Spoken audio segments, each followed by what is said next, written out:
Thank you all for coming along today. So on behalf of Rosa and Jen, we'd like to thank you for nominating yourselves and for taking part in the program. So we hope it meets your expectations, and we'd love to get your feedback on how it goes as the program progresses. So before we get started, I just wanted to acknowledge the Turrbal and Yagara people as the first owners of the land where QUT now stands, and pay my respects to the elders, laws, customs and creation spirits. So we recognise that these lands have always been lands of teaching, research and learning.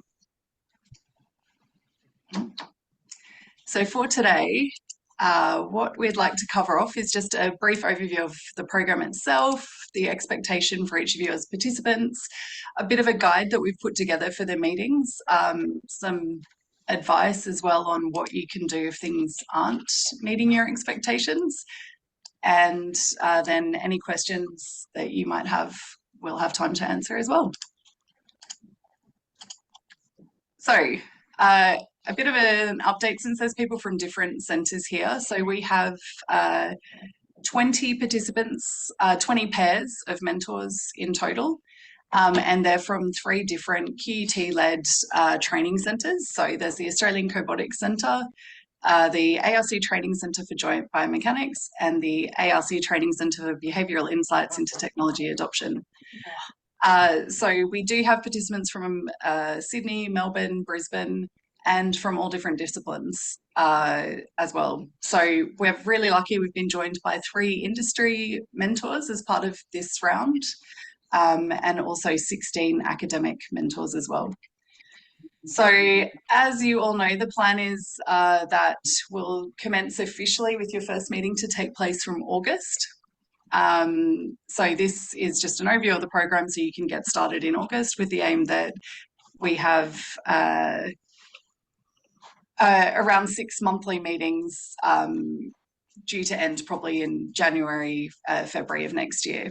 So we will be seeking feedback from you twice in the program. So once at the midpoint, just to see how things are going, and then at the end to actually get proper feedback on the whole program.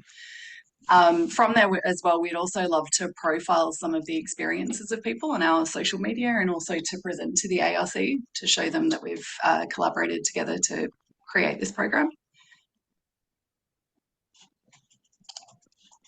So I guess key for you to all understand is the expectation for you as participants. So you both mentors and mentees need to be engaged and committed to taking part in this. As I've mentioned, it's a minimum of 6 one-hour meetings over the 6-month period. You can do more if you choose. It is only a temporary relationship, so it doesn't need to continue beyond this program. We do need people to obviously respond to each other, attend the meetings, maintain confidentiality, which is key to building that trust, and continually evaluate how things are going, making changes to the way you're working together as the months go on, and celebrate those successes that you're getting there as well. So I guess it's key here as well that some mentees might know specifically what they want to get from the program, be very clear from the outset, and others might have quite a vague idea, and I guess that's key for that expectation setting at the start to discuss what you're aiming to achieve. So benefits, just to cover it off, I'm sure you're all aware, but it's for the mentee, it's a great opportunity to actually have some dedicated feedback from someone either in industry or in academia around their career aspirations or pathways. It also helps them gain some useful tools and resources for the future. For mentors, there's great benefits as well. So you get to develop somebody, potentially future talent, to work alongside you on research projects or in your organisation. It also allows you the opportunity to pass on your knowledge and experience, and potentially can help you gain a whole new enthusiasm for your own career and your own path as well. So I guess the key tip for mentors here is that you need to be encouraging, build that trust early on, which is going to be tricky given that there's only 6 one-hour meetings. You need to be empathetic. The point of the mentor, I guess, is to give the mentee a safe space to talk about ideas, problems that they might have, and to help them take risks. So I guess the main point to remember here is that the focus of your discussions is the mentee. So you're more than welcome, obviously, to share your experiences and opinions, but the focus should be around what they are aiming to get out of it. So you're also then not there to provide immediate solutions to problems, and you should be there to support the mentee in helping to understand how to problem solve. So you might find as well that a mentee might initially go straight to wanting to find a solution to a problem, and it's important to actually help them explore that problem further instead of going straight to a solution. So your role is to act as a sounding board, a facilitator, provide them some guidance on what you've observed during your meetings. You should empower the mentee to handle problems independently. You should positively provoke them and push them into doing or into stretching themselves. And you should be helping them navigate politics and organisational kind of values and things. And then finally, you should also support them in getting that visibility and recognition beyond the immediate kind of community that they're in.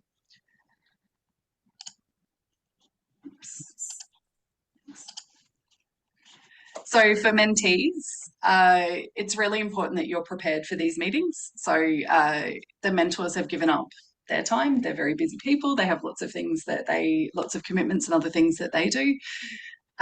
You should be clear before the meetings what it is that you're wanting to get out of the meetings, why it is that you want to discuss these things, what kind of areas you want support in, and also be open to receiving that feedback and looking at different ways of exploring topics that you may not naturally be open to. So if you don't understand something or you don't agree with the approach, be honest and open about it and talk to them about what some concerns or why you're not sure about it, and come to a solution together. So I'll pass over to Rosa now, and she'll just go through a bit of an overview of some examples of how the meetings might go. I'll just give you Thanks, slides. Mary. Yes, I'll get you to flick through the slides when I'm ready. So so in terms of the mentor meetings, so as Marion said, it's very flexible. We do understand that some of the mentors in the program would have already participated and be quite developed themselves as mentors. We also understand that some of the mentors might be quite early in their own mentoring journey because it is a reciprocal, I guess, development exercise for both mentees and mentors. So we've developed this guide here with the expectation of the minimum of 6 meetings. So that's 1 meeting a month starting approximately from August to January or February next year. However, if you find when you discuss your mentor-mentee requirements in your pair that you'd like to have more meetings, you're more than welcome to do so. So there are, as you can see here, 6 sessions at minimum that we would expect to be held. And we'll just go through to the first one there in the next slide. So in the first meeting, we do ask prior that mentees, you are expected as a mentee to make the initial contact with your mentor before the end of July. Marion would have already sent out your introductory email. So if you haven't already, please connect with your mentors on LinkedIn. And please do send them your CV, suggestions of time and dates, as you can see, for the first meeting, and a little bit of a background as to why you joined the program. So Marion didn't mention, but we did spend a lot of time making conscientious decisions based on the areas you'd like to develop as a mentee in your original EOI submission form. So we do hope that the thought we've put into it will lead to productive mentor and mentee relationships. So if you could just assist building rapport prior to the first session by sending through why you joined the program to help frame a discussion, that would be most helpful. So please do that by the end of July, with hope that you would have your first meeting in August. Thanks, Marion. So in the first meeting, of course, you're just getting to know each other. So we would, again, expect some rapport building exercises. So discuss expectations here. So what are the goals? What are the main goals you'd like to achieve in that mentor-mentee relationship? Do talk about confidentiality and accountability, particularly because your mentor might be sharing some, insider industry information, particular project information as well in those discussions. So just make sure that whatever the personal requirements are in the pair, that is made clear in the first session. We do understand that we weren't able to give a one-to-one or 100% match between mentee needs and mentor experiences. However, I personally believe that there will be areas of growth within those commonalities and areas of uniqueness. And I do believe that pairs will be highly productive. So please do take the time in the first session to get to know each other. Talk about your experiences. You might find that the goals mentees had originally in that original submission form, you might have new goals or new ideas that are formed in this first meeting. So please do share quite openly. We would expect both mentees and mentors to be responsible on equal sides for that communication, but mostly driven by the mentee. And by the end of that first session, we will ask you to please sign a mentoring contract. And as you can see on the slide, to please email to cobotics@qut.edu.au by the end of August. One important thing I will say in that commitment there is to explicitly discuss what happens if things aren't working. Again, we understand that things can change in a long period of time, approximately 6 months. So please make sure that you have a backup plan as to how to proactively discuss things that are working and aren't working so well in your mentoring meetings. Thanks, Maren. So in the second meeting, we would ask that you would clarify the goals and objectives. In particular, we do ask mentors to ask mentees to set a goal together for the next meeting and make sure that that is achievable prior to the next session. I think it's also good to discuss strengths and weaknesses to achieve those goals. So again, to explore more depth, the background that the mentee has pertaining to the specific goals that they're setting in this section, and for the mentor to set very clear homework steps to be achieved. And again, just to reiterate, if you're having more sessions than 6, we do expect that you can update the goals and objectives that you have. You don't just have to do that in meeting 2. You can assess goals and objectives in every single meeting that you have. Thanks, Maren. So by meeting 3, again, we would expect the ongoing, feedback from mentors and mentees to be happening proactively at each of these meetings. So do take the time as a mentor to go in depth to get to know your mentee and discuss in regards to their goals, what they are good at, talk about specific goals and the homework. How well did they achieve that? What might they need to improve? What projects and tasks do they find most challenging and least rewarding, for example? And to make sure that you're really giving them one-to-one and very specific feedback pertaining to their goals. Something that's very important is to also ask what motivates the mentees in particular, what motivates them when things are going well and what keeps them going, because this is part of the mentor relationship to discover hidden strengths and to continually work and improve on potential weaknesses. So I highly recommend that you do spend a whole session. Again, it's only the expectation of 1 hour to try and frame that and to go to that in more depth to achieve those goals. Thanks, Maren. So for meeting 4, we don't have a set agenda. This is a midpoint of the program. We would again expect, so Maren, Jen and I as a program managers to send out probably the halfway survey at this point. That'll be a good reflective point for both mentors and mentees to discuss what is going well, what isn't going well, what further support might be needed to achieve the goals that were set 1 to 2 sessions beforehand, and to just update and refresh and ask, are there any particular topics or goals that the mentee would like to speak to in this meeting? Again, you can brainstorm some new ideas to develop skills. And also we do ask mentors to think about providing resources, potential links within the industry that they work in to form, professional connections, training opportunities, links to other resources pertaining to their career development goals as well from a longer term perspective. And also to talk about different options available as to where they might lead. So to think of the future career progression. Again, we do ask that you review your progress, hopefully in every single session, and to see if anything needs to be added or changed or tweaked in your mentor and mentee relationship. Again, very important, as you can see at the end of the slide, the mentor really shouldn't dominate the conversation. We do hope that mentees, as they grow throughout this process, become more confident to bring their own ideas and to ask specific questions to achieve those goals and to brainstorm those ideas together. Thanks, Maren. So again, the final meeting, again, this should be ideally in January or February of 2025. Again, meeting 6, you might have had more than 6 meetings. We now reflect on what we've achieved in the last 6 months of mentoring, to share what you've both learned together throughout that journey and that process, because it's an organic process, and to discuss the next steps. So again, although this is a temporary relationship, you might find that the mentor and or mentee wants to continue an informal mentor-mentor relationship in the future, to go ahead with that, to stay in touch. You might find that there's a natural close depending on what the goals are achieved there in that mentoring process. We do also value feedback very highly here. So we would ask that you all complete the feedback survey, and to be very honest about what worked in your pairs from an interpersonal perspective, but also from a program perspective, so that the managers here can improve for the next iteration of the program. Thanks, Maren. Okay. All right, thank you. So I'll now hand back to Maren to discuss common challenges that you might encounter along the way in your mentor and mentee pairs. Okay, so obviously there's lots of mentoring schemes that have been run across the world. So some of the key issues that can happen is there's not enough trust. So people don't feel safe, I guess, and comfortable in sharing their experiences, their vulnerabilities in terms of areas that they need development.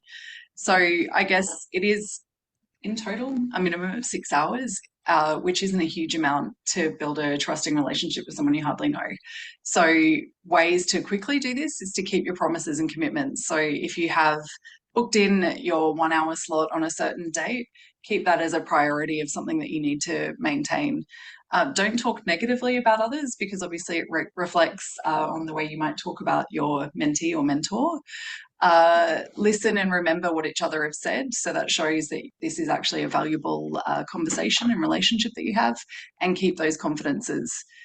Another thing that could crop up within our groups, given that we have cross-discipline pairings, so that you're not an expert on what your mentee needs.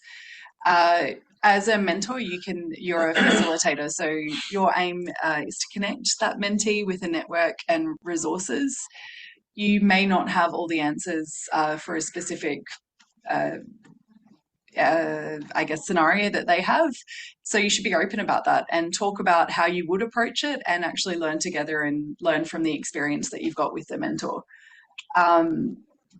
The other, I guess, big one that is, probably the most likely to happen is that there are differences in personality or culture or gender, race and age. Differences don't necessarily mean there's going to be problems. And I think it's a great way in the first meeting to talk about all the things you have in common, but also talk about those things that are different. It could be different experiences. So how, when you were doing your PhD, for example, the differences that you experienced versus what somebody who's doing their PhD now might have. It could be that you're, from another country, the career pathways are different there. So I think it's really key that you talk about that, and also talk about ways that, you might be able to overcome these, or if they start to become, particularly in terms of personality or things like that, ways that you can address these in the meetings and not let them simmer. If it really isn't working out, you should try and talk about it. So ideally with each other. So again, we want to build those trusting relationships where at the end of every meeting, you are kind of saying to each other, actually, I feel like maybe you spoke for too much of that meeting. Or the mentor says, I spoke for too much. I didn't give you enough of a chance. It's about that self-reflection and saying, could we have done this better? What worked really well? What didn't work? Sometimes, though, you're not going to be comfortable in saying that you need to end the relationship. We'd suggest that you try and give it a chance, at least 2 meetings, but appreciate that, you might know immediately that it's not going to work. So contact me, Jen or Rosa, whoever you're most comfortable to reach out to, and be prepared, though, that this will be passed on to the mentor or mentee, maybe not the exact detail, but that it will be discussed. We are pretty full for this round, so we have mentees that are on the wait list.